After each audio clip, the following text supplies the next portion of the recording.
I have less of a technical question, more of a thought question.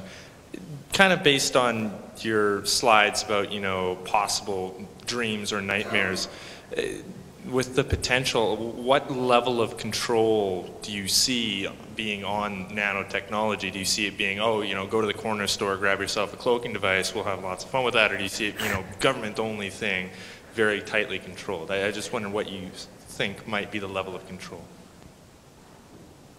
That's a really good question. You know, ultimately, that kind of thing is effectively in, at least in a democracy, that's in people's hands, right?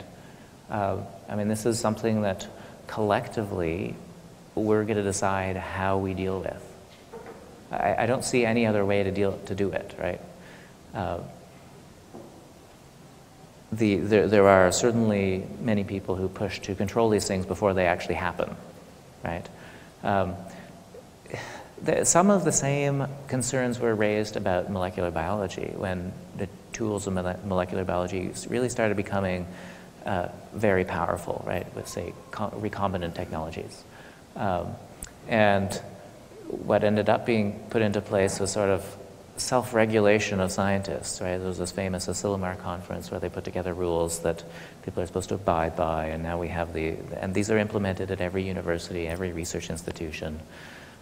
But it's not, so it is controlled, but it's not withheld, for example. However, even that causes problems. I don't know if you read about this case of, there were these groups, one in Erasmus University, another one in the Netherlands, and another one in Japan, where they were working on making viruses more toxic, and more virulent, rather.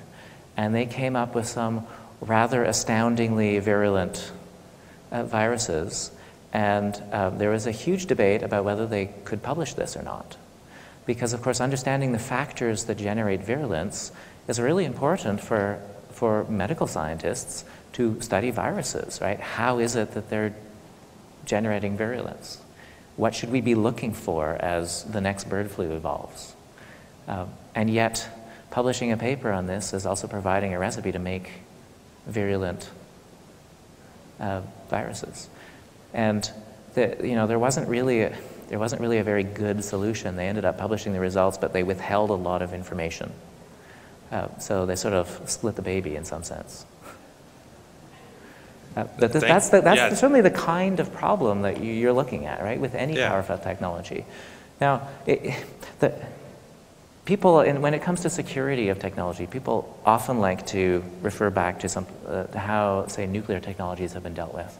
But that's, unfortunately, in this case, a very bad example, because with nuclear technology, there is one ingredient, right, the material, uranium or plutonium or thorium, which is, as it happens, somewhat difficult to get, right? And especially it's difficult to get it in a refined form. And as a consequence, you can control that material, right? I mean, most of the ideas about how to build an atomic bomb are out there, and you can find them and you can figure it out, but it's actually, as it turns out, hard to get the material. This is not the case for any of these problems. So the notion of security through obscurity or through control of the technology, I don't think is going to end up working.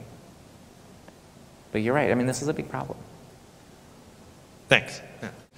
So is it possible that we're overplaying the peril here?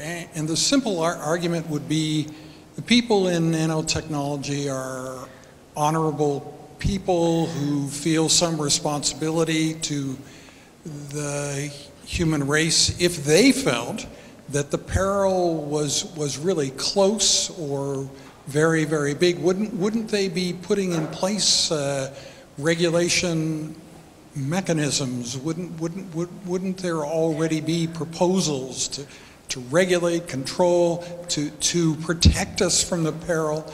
Maybe the fact that it's not there means that the people working in the field feel that the promise is much greater than the peril at the moment.